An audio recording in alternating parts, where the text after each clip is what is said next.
One, Sam Dancer, thank you for taking the time to meet with me. Not a legend like you, my friend, but I do have a story I want to tell you about. I don't know if you remember this. Brazil 2018. We're about to do the pool event. I was on a team and I'm sitting there nervous as hell. You're in the corral behind us and you go, Wes. And at first I went, who the hell knows me? And I turn around, you go, what the heck is that on your hip? And I go, oh, it's a tattoo of a peanut butter toast. And I have this little peanut butter toast tattoo on my hip that you were like, what the heck is that? And it just completely took all the nerves away, set the scene, made us just kind of chill out for a second. And I wanted to take a moment to say thank you because I never got a chance to say thank you for that moment. So thank you for that moment, my friend. West, well, just paying it forward, man. Plenty of people and all the years that I've been competing and that have, gosh, I kind of missed that. It seems like a little, it seems like we hit the precipice of it, like the peak of it, the apex of it in about 2018.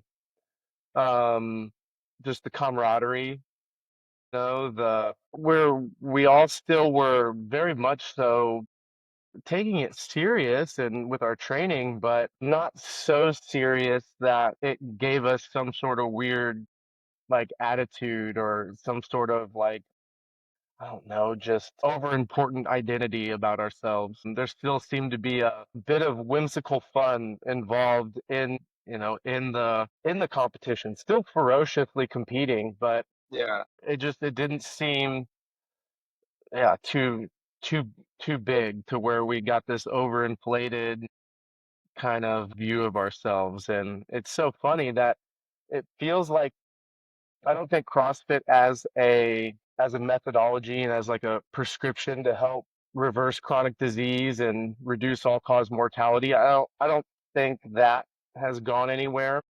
I I still travel quite a bit and get to lots of gyms, and the culture is very much still alive. Yeah. In those little microcosms, right? Yep, and thriving. But as a sport, it's kind of funny. It feels like it's gone down a little bit, but I yet was gonna ask you about that. Literally, I have a question that was like, "Hey, man, the 2012 to ego, 2018, right? the Like ego's there was, gone up. yeah, that's see, I got out of it right at 2018. I was like, I'm done. I'm gonna, start the dad life instead and be the business owner and take the time from training away a little bit. And I feel like I got out of it at the right time, but I'm also not in it, so I didn't want to be assumption, and assume that that's the way it is. But that is really kind of what's going on, huh? I mean, that's how, and who knows, there could be some deeper thing there where maybe that's just me coping with the fact that these 20-year-olds keep on getting fitter and fitter and I keep on getting older and older. And maybe that's my way of, coping with it. But I mean, the numbers seem to be pretty obvious too in terms of the amount of people signing up and in terms of ticket sales. And but yeah, I would imagine most people would agree who've been in it, whether as a gym owner or an athlete or a judge or a volunteer, whatever.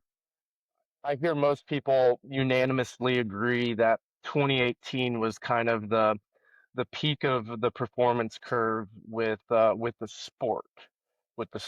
Like I said, I think the methodology, which, gosh, it's such a bummer sometimes that the sport got so much just wind behind it and ass behind it because um it was more so, I guess, when it got like heavily commercialized and then these Yeah. sponsorship packages. When more and more money came in, it seemed to become more and more problematic. I would definitely think that the early days of like the regionals, Yeah. I think that kind of elevated the affiliate, elevated the prescription. But yeah, I don't know what exactly the change was, where now it almost seems like it harms the affiliate. I was gonna say, I think that that's it. It's like, I mean, you've been with Invictus for forever in the Sea of Green, right? And you would go to these regional events, and it was like, who's bringing the biggest crowd from their affiliate? Now it's like you're going to root on an individual as an individual. It's not much of this. Like, I mean, I guess there's a CrossFit Mayhem out there, but even them, they're not really like a gym per se. They're just like a methodology that over, that they send out to They're a everybody. gang. Yeah, they're a gang. They're a gang. I mean, that's all it is. It's just like, Yeah. you see it in Christianity, you see it, all over the place and all sorts of things. It's just, yeah, it's just a gang. It's just an identity. It's just a group. Hmm. Hmm. Hmm. Ultimately, they're not doing anything different. You take a look at Proven or Mayhem or whatever, HWPO, like we're all doing warm ups, we're all doing strength and skill, and we're all training, the most common metabolic pathways. So then what's the difference? What makes you able to do Invictus or because I can guarantee I put you on Victus, I put you on Mayhem, I put you on any program out there, Sam's still going to the games. You know what I Yeah, mean? Like what's the difference between you and somebody who really truly believes that like no, this program is what's making me better. gosh, well, I would say you're crazy if you think it's the program. In terms of like the camp, it's just like what type of culture do you want to be involved in? What Yeah, type, it's like what's your tribe, right? that, and then there's also just kind of like this, there's also a personality and identity kind of to each camp. There is like Invictus definitely has a personality that I think of when I think of CJ and I think of you and I think of all these people. I mean Lauren and everybody that's gone Rasmus, gone through it. It's like there's definitely a personality there of like kindness, love, acceptance. You know what I mean? Like And then in you a go to sense. like maybe the HWPO route. Those are going to be like, those are like the hard asses. Yeah. you know, Don't take my money. I'm here to uh, get my money. Yeah. I'm tough. I'm tougher than you. And then and then you have Rich who probably sits like in the middle of that, you know? Yeah, you're right. Um, But it is funny to just see the overall, like, I guess, natural evolution of this whole thing. And I love where you've taken it. Like one of the things, I don't know if you can notice this whole whiteboard stuff behind me. This is all you, this is like I know you're blind, legally blind in one eye, right? Yeah, like I also know that you went a year walking barefoot. And all the, like but I have over here, you can't really see it in the thing, but it's Q Town Wellness. Tell me more about like let's get away from the competing side of this and stuff yeah. and Q-Town Wellness because this is actually where I'm going with my affiliate and I want to know more about this. Yeah. So and some days I wrestle with this a bit. I unaffiliated a few years ago. It had nothing. Let me preface too by saying Greg Glassman, I I wish he was still involved with CrossFit. It had nothing to do with that all that cancel culture stuff going on. I could care less about his faults and and we all have them. We're all fallible. And at the end of the day, I'm gonna give someone 70 times 7 chances to rise to the occasion. And although he has his own dick, his own thing, the dude, I think he was onto something. I really do think the sentiment of reversing chronic disease and reducing all-cause mortality through fitness and broadly speaking, and if we wanted to get more specific, I already brought up those like energy systems and essentially making someone strong, strong muscles, strong, mobile, stable muscles, giving someone a strong respiratory system, having a relatively lean body mass, like those markers are some of the greatest tools that we have to fight chronic disease and reduce all cause mortality. And he was preaching that 20 years ago. Yeah. And look at him now. He's like, fine, if you guys want to take the sport. Yeah, great. Like I'll I'm take gonna the base. go heal people. Yeah. And I'm behind that. Like I'm fully behind that. I've been behind that for many, many years. I'm one of those statistics that struggle with chronic disease and the reality of my own mortality set in at a pretty young age with the passing of my father. And that's what kind of thrusted me into the world of fitness and wellness, which if you're into CrossFit, you've seen that fitness, wellness, sickness continuum, which I used to contend a little bit. See why? Yeah, I always thought that fitness was achievable with still being ill. Mm, And it more so, I guess, aesthetics are achievable yes. with illness. Because I was one of those guys. Some of the best I've ever looked in my life, like veins popping out of my abs and low body fat percentage, was some of the sickest I've ever been in my life. I was gonna say, I'm sure glucose numbers were through the roof. Oh, I was a mess. I had no, Yeah, my wife blood had more pressure's probably testosterone. high.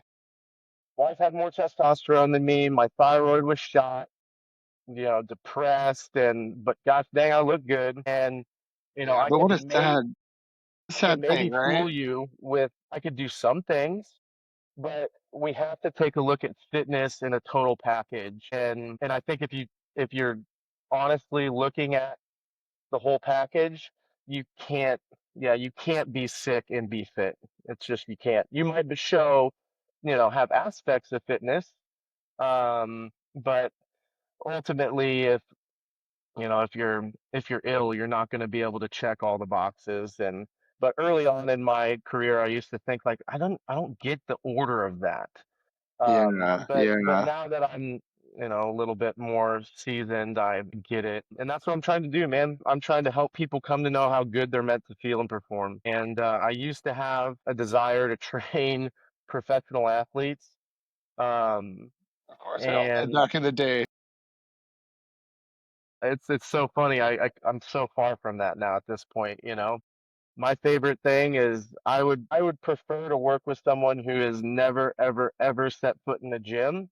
I would prefer to work with someone in a wheelchair. I would prefer to someone work with someone with a mental, physical, cognitive disability, someone overweight. Give me the most unique cases that seem the most far out of reach of wellness, of fitness. That's where I want to go to work. And that's what a lot of this wellness tower concept has been born from. That, and much like you, I've been able to travel the world and teach people about fitness, about wellness, and I've gathered. Every gym I go to, I always ask them, I'm like, what's like one thing you couldn't live without here? What do you think you do better than anybody else? Or what's one thing you think you need to work on? And I would always ask these questions, and just gathered lots of information up, and just putting all that into this tower, man. And we're still working on what the identity of this tower is going to be fully, but it's going to be a place for our nonprofit sector, for our for-profit sector. We're going to be branching out into we're opening a coffee shop. I own a coffee company with my yeah. my partner Adam von Rothfelder, Strong Coffee. We're going to be opening up our first brick and mortar location, and I'm going to be hiring all of my special, not all of them, but hiring special needs athletes from the Dancer Love Foundation.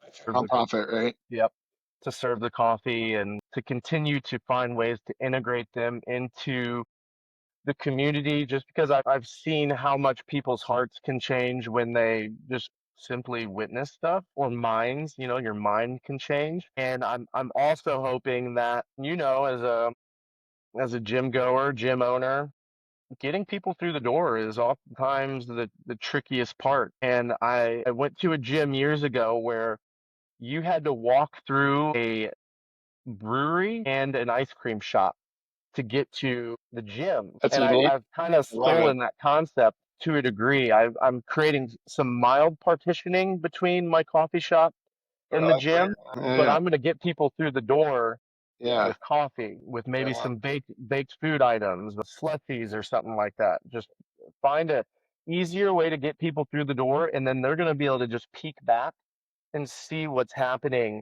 behind that partitioning. And I think it's going to really soften people up when they yeah. see the individual who's overweight that's working on low box step ups relative to maybe another person right next to them who's some endurance runner who's jumping up onto a 30-inch box, and just Yeah, to see the scalability and to see that, see like, somebody like them. yeah, the range of people that are training together. Dude, a couple days ago Sam Dancer was training. No, I wasn't coaching. I was training with. I had I had three people with Down syndrome in my class. I had two people over 65. I had a couple of other grandparents. I had a young lady in a wheelchair. Let's go. I Let's had, go. like, it was Let's just go. the scale and range was so beautiful, man. And Everybody like, doing the same workout, right? same, only varying But by that's degree. like we have a Parkinson's and stroke class that meets Monday through Thursday at our 10 to 11. And it's just like that. They walk up to the whiteboard, here's the workout of the day. Everybody else has done this workout, and here's how you're going to do it, right? And we modify and we modify and we modify. And you're taking this idea of infinitely scalable. The needs of our grandparents and our Olympic athletes vary by degree and not kind, and actually showing people like, no, we're not fucking around with this, you guys. Like, we've been saying it for 20 years. We really, truly, honestly mean it. Come check it out. And I can tell you that it's going to work because shout out to my friend Chelsea Young, who owns Tilt Shift CrossFit in Seattle. She's been doing this. She took her gym and the other half of it turned it into a coffee shop. And they even have a little warm up area in there in the coffee shop where people can use the bands and do some pull ups or some Wow. air squats or maybe even some extra work off in the corner while people are coming in to get a cup of coffee. And they had no idea that that place is a CrossFit gym, but they walk in there and just that unique environment that they're thrust into that they didn't expect to walk into to get a cup of coffee all of a sudden changes their life. So this idea that of Witness. Q-Town Tower, man, is like where I hope every single affiliate around the world really starts to put their focus towards is like I'm trying to partner with chiropractors. We have massage, we have phlebotomists. I want to get a doctor and just have this offices that basically it's like a one-stop shop for anybody, no matter if you're 5, you have Parkinson's, you have autism, whatever it is, you can come to this place and go from where you are through that sickness, wellness, fitness continuum, and we can get you over here as close as possible, right? I do want to take a step back really quick. You mentioned something about your dad and his passing and how that really changed you. Would you mind talking a little bit more about that? Yeah, man. Let's talk about, 19, 20 years old. I was playing football at Western Illinois, and I was really into strength and conditioning, and I was injured quite a bit too. So I ended up spending a lot of time with physical therapists, a lot of extra time in the gym, and I had wonderful mentors, and I just fell in love with the training, but I was still just struggling with autoimmune issues. I had asthma, horrible asthma, arthritic. Oh my gosh, so arthritic. I would have to take hot baths every morning just to get going as a 19, 20-year old. Just pushing your body I was so taking hard. Adderall, I was taking Vicodin, Toradol, gosh, whatever, Tramadol, like so many different painkillers, All the dolls. things to get up, things to get down, things to focus. And I was just ignorant. I was just ignorant to it. I thought, Probably following the advice of other yeah, people dude, as I was well. just, you go to your doctor and you say you're struggling with this, and they're like, got you, Yeah, write you up a there you go. prescription. But I wasn't getting better. And then boom, my dad died. And like I said, I came face to face with something I'd never really honestly considered, which was the fact that I'm gonna die. While going through this up and down of Yeah. prescriptions and everything, so you're not And even in yeah, your right and so mind. I was like, I have to do something. And started doing some research and came across this guy, Paul Chek. And Love Paul. this is over 20 years ago. Got his book, How to Eat, Move, and Be Healthy. I Nice. don't know if you've ever read that, but Yes, I the have. only thing I took from that book at the time, I was like, oh man, I need to go gluten free. And there was like, That's so funny the things that we take. Yes, no, and totally. Out there's of like, all the there's things that Paul said, right? so much in that book, so much. I still reference that book today and hand it out to people. It's a lovely book. Oh, he's an amazing human. How to Eat, Move, and Be Healthy by Paul Chek. He's a little far out, but I am too, and I can get Right there down. with me, baby. I'm on the same level. But dude, I went gluten free, and it was like a miracle. Inflammation was going down, joint pain was improving. I wasn't needing to I had to carry around an emergency inhaler at all times. Like I had to have it on my person. And started feeling comfortable leaving my inhaler at home, and just that started my journey, and it's been one ever since. And I'm constantly kind of tinkering and adjusting and finding out ways to, yeah, to improve my well-being. And it's not always in the physical. Sometimes it's, for I guess layman's terms, like mental emotional, but I would quantify that as spiritual. Yeah, right on. And relational, I would also toss that into the spiritual category, which I would think the mind and the spirit are, they're not things that you can grab. So Yes. that's why I just throw those both into the realm of the spirit. Yeah. But Yeah. yeah, man, just things started getting better and better and better. Took a couple steps back in like 2017. I just got I got really ill, no testosterone, thyroid was trapped, and probably I wasn't a spring chicken anymore. Yeah. You're When you're young, man, you can eat rocks and drink Yeah. soda It and is incredible, actually, and now still being be a older savage. and watching the younger kids and just being like, no, actually go for it for a little bit. Like, you could do it. Enjoy this moment of time that you can do this for sure. Yeah. And So you then took so this had to make the fracture. Yeah, go ahead. I was to say you took this fracture that happened in your life and really use it as a way to like center yourself. It almost That was the seems greatest like thing that ever happened to me. that's insane in the fact that nobody ever really does that, right? But amazing in the fact that you were able to do that. I remember seeing an interview with you after you deadlifted 615 pounds on a broken leg and talking about this very thing. We were like, look, we can prescription medication ourselves out of this whole thing. And I went through that whole thing in college. I remember you talking about this. And then I know you use cannabis, right? To help you. When did that journey start for you? Because I'm a big cannabis user as well, and it's honestly I can say that that flower and plant has saved my life. Yeah, I would have to that plant kept me out of a lot of trouble at a very early It's a age. gateway drug. Yeah, in some ways it probably was, but I don't know that it was necessarily the cannabis's fault. It was probably just my own curiosity with a lot of things, but I don't know that I would blame it on the cannabis. And same way that I don't know that I think food is to blame, sugar's to blame. Like I think generally speaking, if you reduce processed sugar, would you be a healthier person? Yeah, I think that's a very strong case. But does that mean you can never have sugar ever again? Does that mean that sugar has no usage? I did Ironman last year. I probably ate 800 grams of sugar, and it was pure rocket fuel. And without the sugar, I probably would have done some serious harm to my body. But yeah, the cannabis, inherently, I don't. It's not a villain. But it's our own disciplines and our own perverted ways that you know are problematic, not the plant Yeah, itself. But yeah, at a very young age, I recreationally got into it, and I'm so thankful I did, because I had my mind and my eyes opened like immediately to, I just would look around and I saw all my friends wasted, like hammered, drunk, wasted.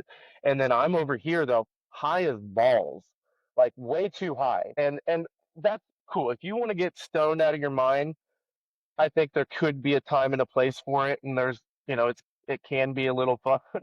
I think Uh, we call it medicine at that point, though. yeah, no, like you're getting jacked up.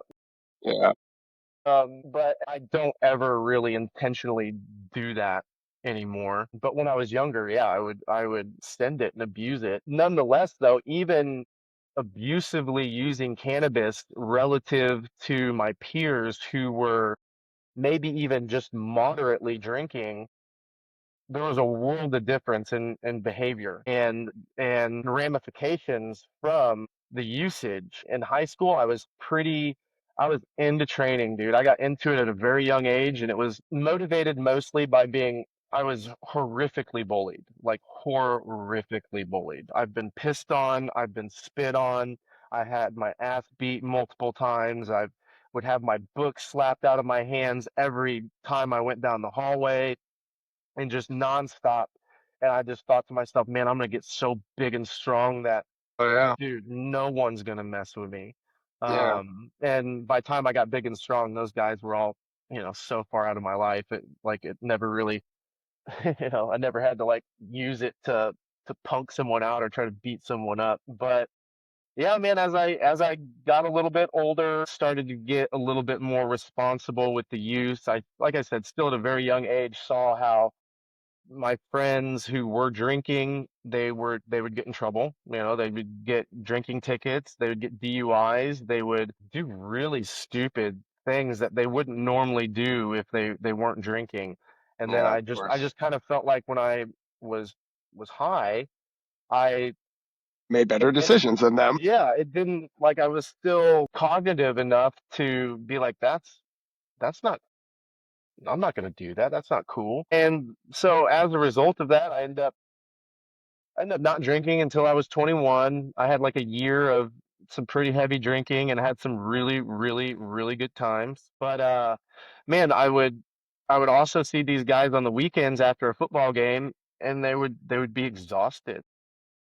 Yeah, they were They would be recovering and ill. all. Yeah, they're poisoning themselves.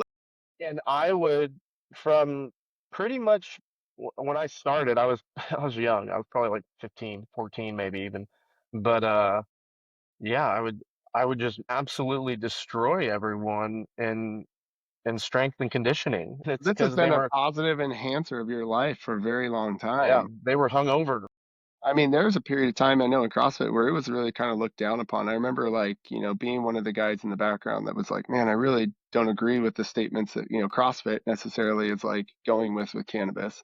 And I think it's something that we should look at more. But, Yeah, kept my mouth shut and didn't say anything about it type of a thing. And it's so great to have ambassadors like you and myself and other people for cannabis that are doing the right things, that are eating healthy, they're going to bed on time, they're showing up to meetings on time, that are not acting like a stoner, you know what I mean? But instead you're showing the world that no, this plant has many different uses, and one of them is actually helping me recover. One of them is helping me actually get my central nervous system from the sympathetic state to the parasympathetic state so that I can get into that rest and digest. Have you noticed any negative effects, like when you've used it and been like, oh, I need to yeah. change that? The great thing is that I'm what I would call a performance whore. Yeah, yeah, all I'm of us are. Yeah, like I love it. I am dialed in and very, very well understand like, what my max heart rate is, what my mile time is, and just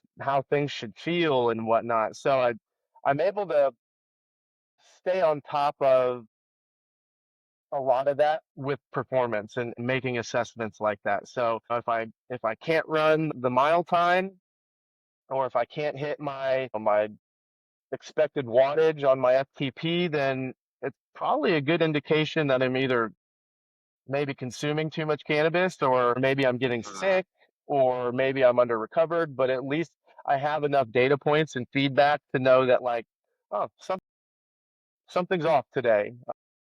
You just as an athlete too, you to get to a relatively high level, um, you have to be honest with yourself and acknowledge your blind spots. And if you, I mean, if you want to improve on things, if you want to, especially me coming from football, I was a 275-pound running back, dude, and I'm trying to do CrossFit. Like I Just had to imagine take, trying to tackle that and like bro, it was dog, it was nuts.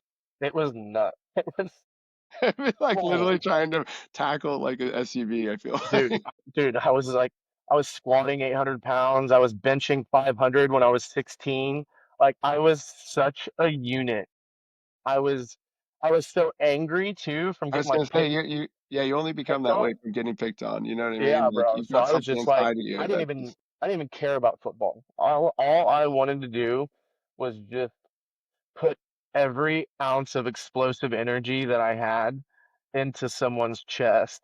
Yes. I Yeah. loved that, dude. It was quite therapeutic in a way.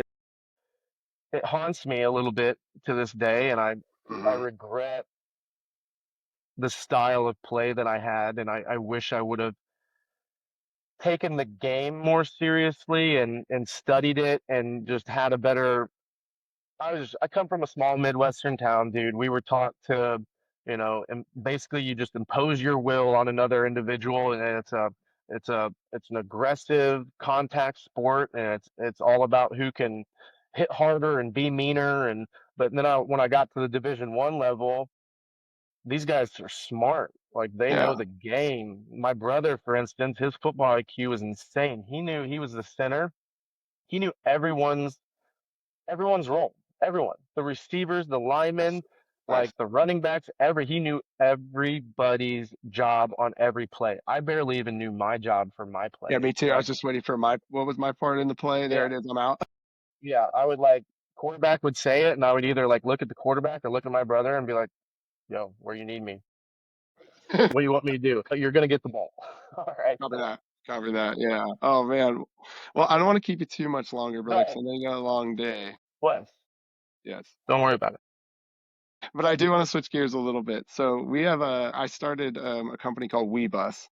It stands for We Are a Bold, Unique System. And the system it's a group of dads. We've got 100 of us all over the world that meet on an app called Marco Polo. And it's basically just like a FaceTime message that you can leave somebody and yeah, awesome, they can leave back. We have one rule on there, only one, and it's that you can't share advice. You can only share experiences. So if I have Mm. a problem, I come on with my problem. Hey, I can't get the kids dressed in the morning and out on time. It's a nightmare. Oh my God.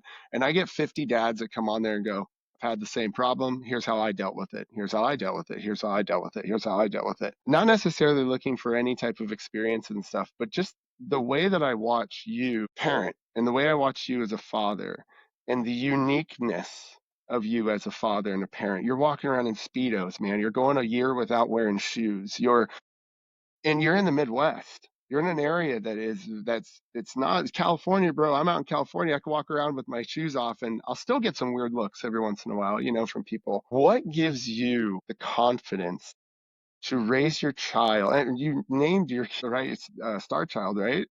So yeah, Starzia. There's a crazy story behind that too, which Wes, I've done so many gosh damn podcasts. I so many times I've told the sport history story, and I'm at a point in my life where like, dude, I could care less to talk about anything that, you know, Has to do with the that I've barbell and thruster races and yeah, like totally. it's don't get me, I still enjoy that stuff, but I really Uh, don't care to the same way you like watching football on the weekends, probably every prove once in a while. anything or boast about any. It doesn't do it for me Yeah. anymore. I'm telling the same story over and over and over, but there are some stories I don't think I'll ever get tired of telling. And one is when I came to know the Holy Spirit for the first time, and then the other one would definitely be how Star got her name, which is, dog, a far, far, far out story. And I'm happy to share either of those if you want. Please, please. You're a believing man, aren't you? You know the Holy Spirit? I'm really into spirituality for sure. I'm into Okay. energy. I All right. study Buddhism. That's yeah. That's a good start. I was in a similar place for many years of my life, and I think that's a that's a good place to be. I don't think some of especially my Midwestern brothers and sisters, Yeah. would, you know, be like, What's that woo woo? big Get that woo old, woo out of here. big old. Yeah, yeah, definitely. But dog, I just, I have a great deal of compassion and empathy and understanding for so many people in so many ways because I feel like I can see myself like very rarely do I meet someone that I can't see a part of myself in them, and and that that allows me to be, incredibly patient and compassionate towards wherever anyone is in their life at that moment. So whether it be someone who's sick and or overweight or whatever, it just whatever, struggling in a relationship, just even seemingly benign things of just not knowing their left hand from their right hand. I always remember when I did karate as a little kid, they had to draw an L on my left hand and an R on my right hand. I just like it didn't make sense to me. So I don't know, I feel like I can Really relate to people. really relate to people. So I hope none of this, well, I hope if anything, some of this just encourages you and inspires you and lets you know that you're on your own unique path and unique journey, and you're a good man with a good heart, and continue doing what you're doing and stay the course. And I truly believe that things will happen in their own unique way for you, Wes. And I would have hated too if, like, when I was 25, if someone told me that the way that I thought or the beliefs that I had were, although I think that the truth in most cases, even if it's not shared in a delicate way, is still a loving thing to do, is to share the truth. I Nonetheless, I still think that there's just like coaching. You could call out someone in the entire class and you could make them feel really embarrassed. Yeah. Okay, cool. Maybe they weren't doing the thing right, but there's a much more delicate and graceful way of confronting someone with the truth. So yeah, that's just me saying, like, I love you. You can, Yeah. wherever you're at in your walk, do your thing, buddy. And you're Stay so confident in that walk, right? Like stay the you're like, course. I Well, am Sam Dancer. I am who I am. Like I don't give a shit what you think of me.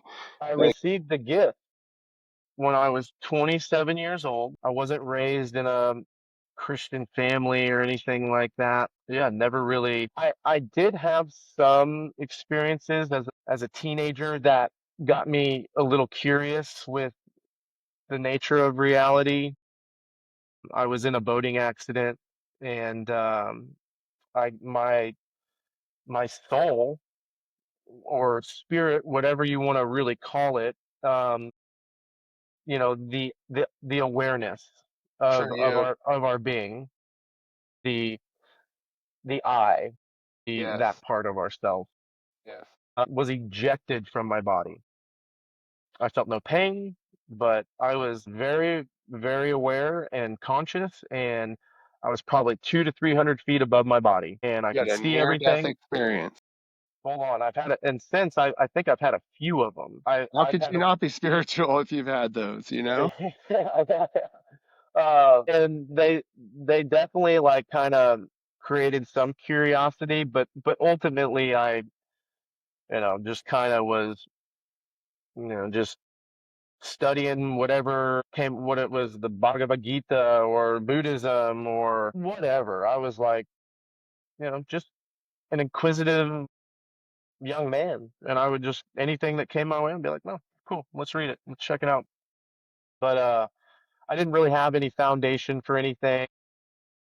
No one had really ever poured into me and explained to me again the nature of reality. But yeah, when I was 27 years old, I was out running. I'd been fasting for a few days. I was doing it for health purposes. There's this GAPS protocol that I'll do usually annually, that involves usually some fasting and then some bone broth, and then the introduction of fruits or vegetables or proteins one by one, where you're basically doing like a self-administered food sensitivity test. And I was on like day 3 of the full fast, so no food.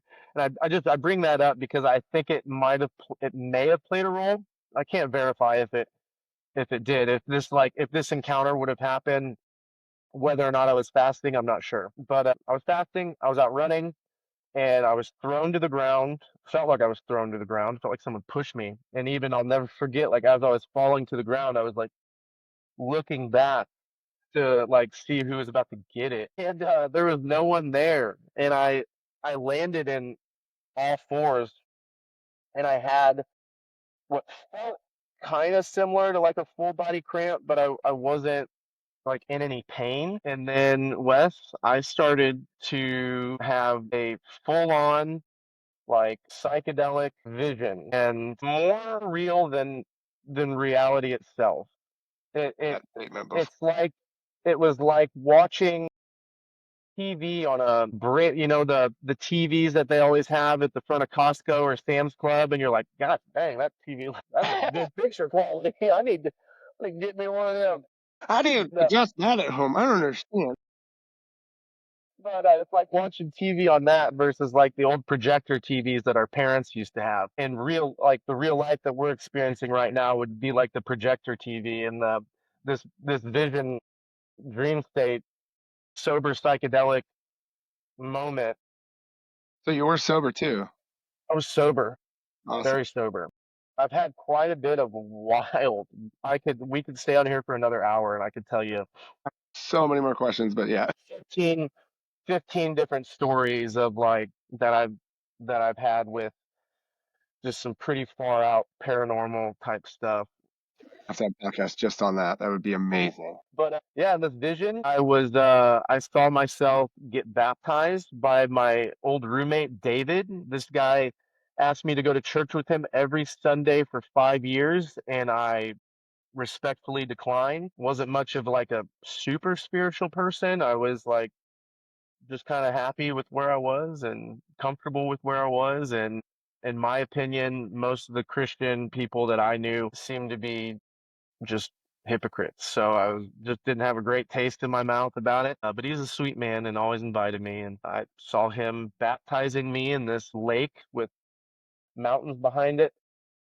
And then I saw this building that I was supposed to go into, and I saw myself getting married. And not only am I seeing these things happening, there's an audible voice that is speaking about what I'm seeing and then answering any questions that I had. The biggest bit of contention I had was with the marital side of things. At the time, I had a girlfriend I'd been dating for like 6 years. I was planning on getting married to her. This vision happens. I see this girl that I'm getting married to, and I don't even know her, and it's not my girlfriend. And I'll never forget. I was like, that's not going to work. And kind of the voice kind of explained a few things and calmed me down a little bit because the reality was setting in that I was going to have to break up with my girlfriend to pursue someone I didn't know.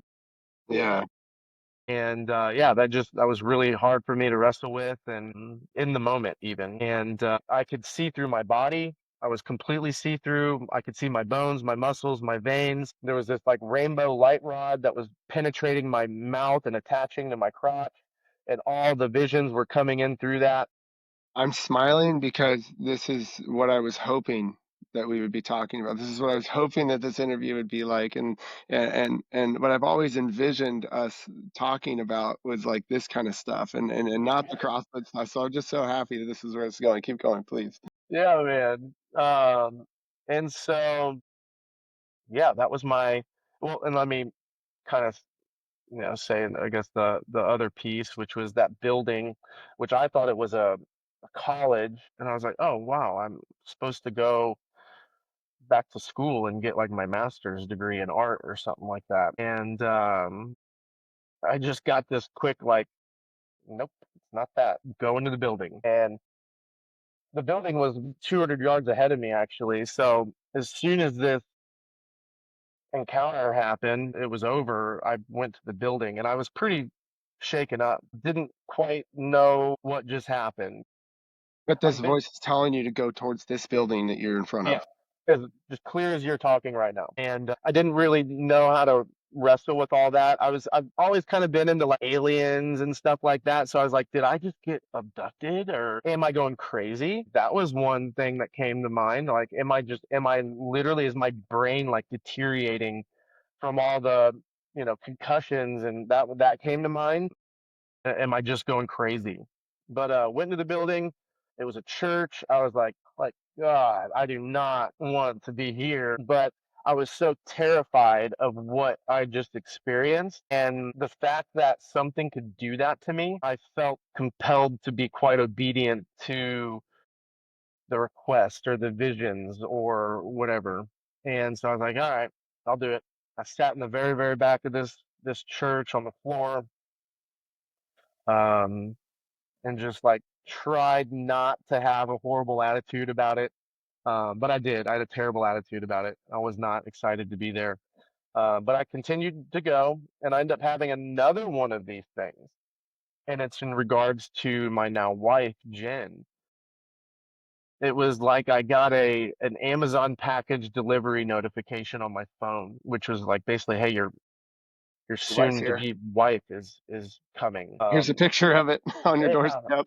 and then, dude, I saw her. Like, I knew what she looked like. I didn't know her, but I saw her. This And it was girl like, was it really honestly similar to what Jen looks like, or? was the exact. It wasn't just her. It was the whole moment. It was the whole wedding. Okay, so The this makes total baptism. The sense why you baptism were. was Yeah, exactly where my friend David took me to go get baptized. I didn't even ask.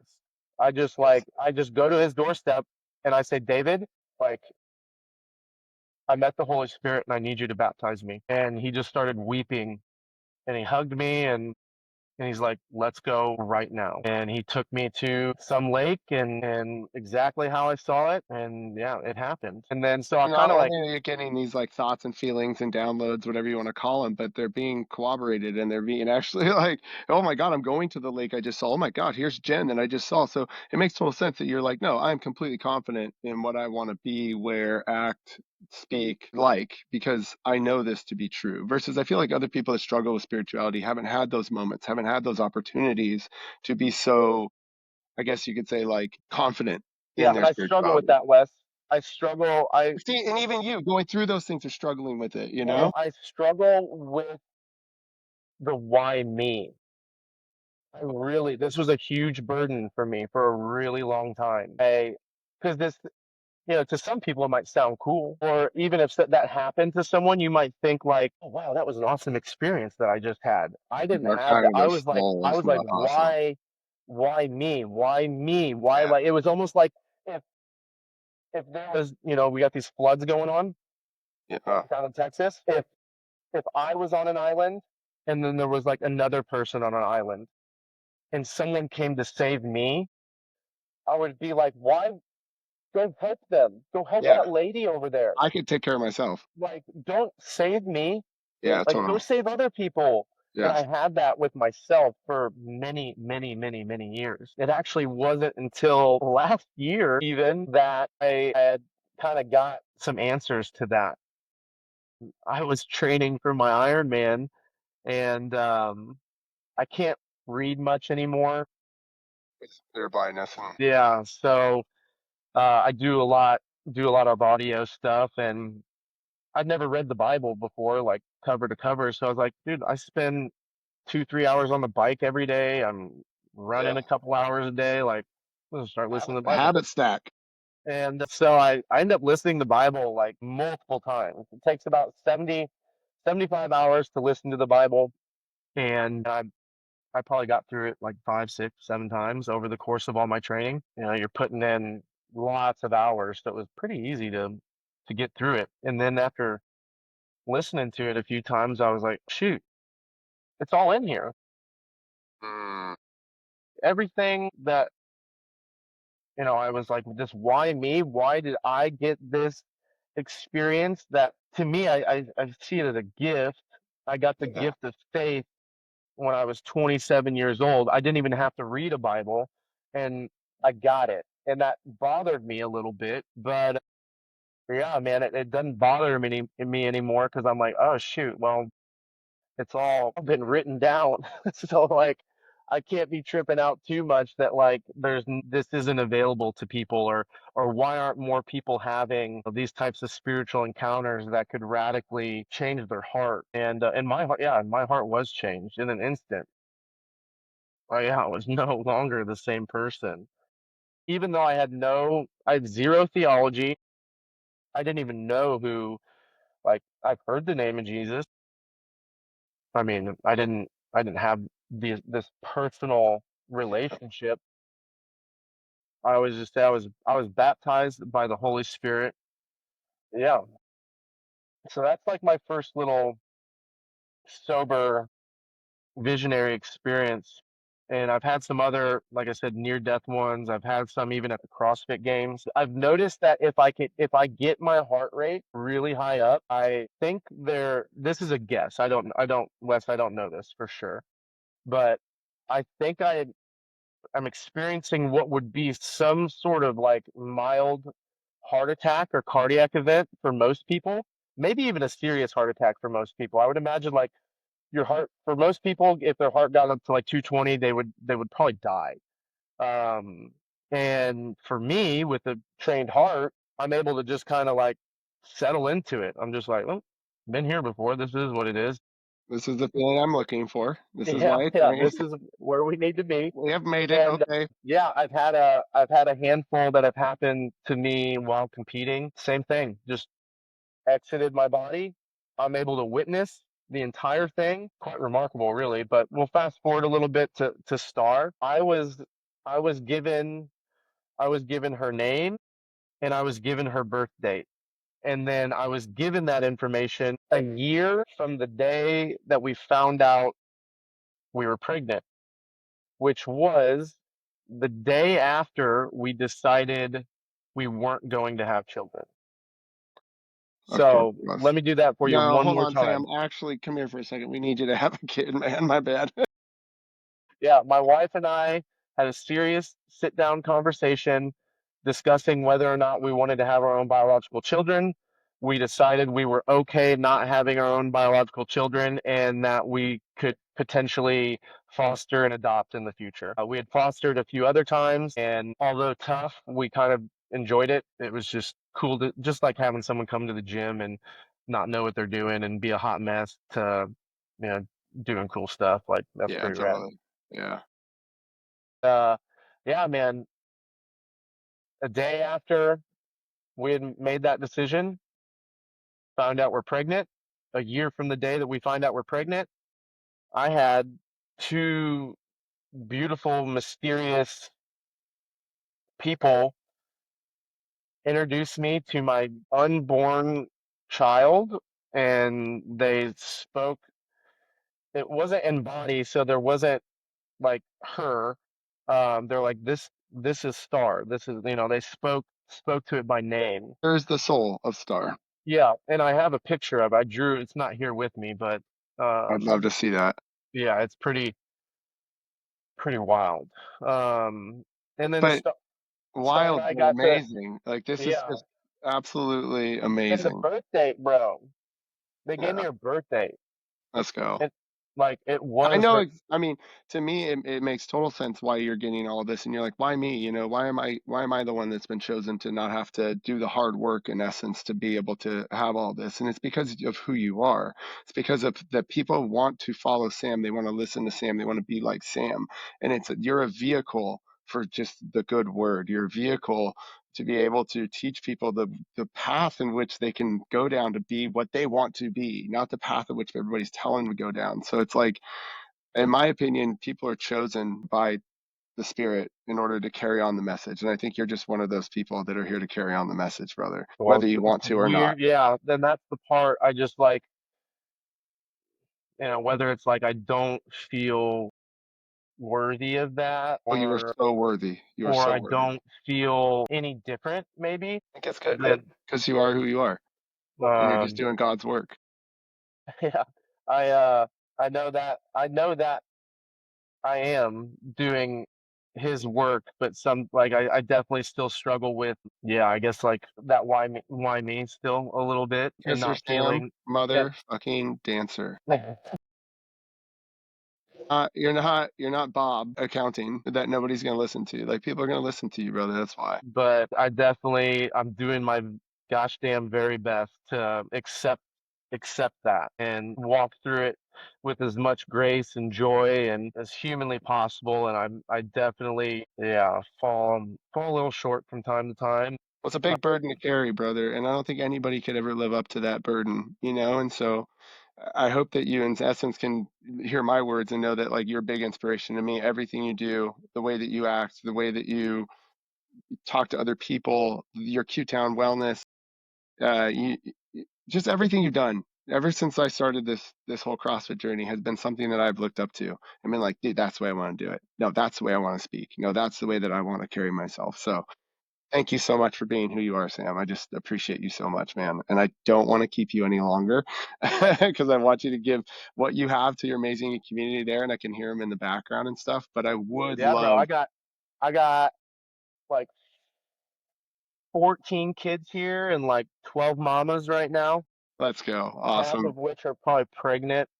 I That's great, dude. dude, we have, yeah, I don't know if you have like a mom's class or a women's class or anything like that, but I It's the love best. love Best. watching pregnant ladies And it's like so funny how they come in waves too through the community. You know, you get like 10 of them all pregnant at the same time, and then there's like a couple months of nobody, and then like 10 of them are all pregnant. So it's like, I totally understand what you mean, man. it's fun, dude. Yeah. Gosh, Wes, I really wish this didn't have to stop at a I minute know. because it's so or an hour. It's really been, yeah, just refreshing to how funny Not talk too. about fitness for a little bit. Like you and I, we have quite the resume in the world of whether it be like gym ownership or competing and fitness, and we could ramble about that stuff forever. Yeah. And it's just, and I get, I hope this doesn't sound arrogant, but like I get requests to do podcasts all the time, and Yeah, of course. it I was excited to hear from you, and even more excited now that we've actually just jumped all over the place and really Yeah, just, good. yeah, Good. it was That's the whole point, man. I just completely wanted to different from the norm. I wanted to ask you all the questions I wanted to ask you for 15 years, you know what I mean? Of like just watching you do this journey, man. So thank you so much for giving me Anything an else? Are you insider sure? knowledge. Yeah, one more question. You got somebody who walks up to you and they're like, Sam, I'm lost, you know, and I don't know what to do, whether it be with fitness or with life or with whatever. You know, what's your experience? What's your advice? What are you giving them? Well, I don't have necessarily people that come up to me and say that they're lost very often, but I do have a lot of people say that they're scared or they're nervous or and this might sound kind of stupid, but I always grab their hands and I say, "You're in no better place than in my hands right now. And I'm going to walk with you and take care of you and show you like that you're okay." It's like one of my favorite things. I love just getting them, grabbing them, and just letting them know you're safe. You are safe with me, and you're in no better place. You're in no better hands than with me right now. And just, giving them some encouragement in the immediacy of the moment, and getting a lot of times that fear and anxiety and stuff comes from looking maybe a little too far forward, a little Yeah. overreaching a little much, or looking back at something, but just bringing them into the moment. And some physical touch seems to usually help, and letting them know like right here right now, like you're safe. You're like there's nothing can go wrong in this moment right here. And that starts to even produce some security, Yeah. produce some hope, produce some presence in that moment. So might sound a little silly, man, but and I gosh, here with the work that we do, I especially with the Dance Your Love Foundation, lots of hugs, man. People always ask me, we're always looking for volunteers. Always.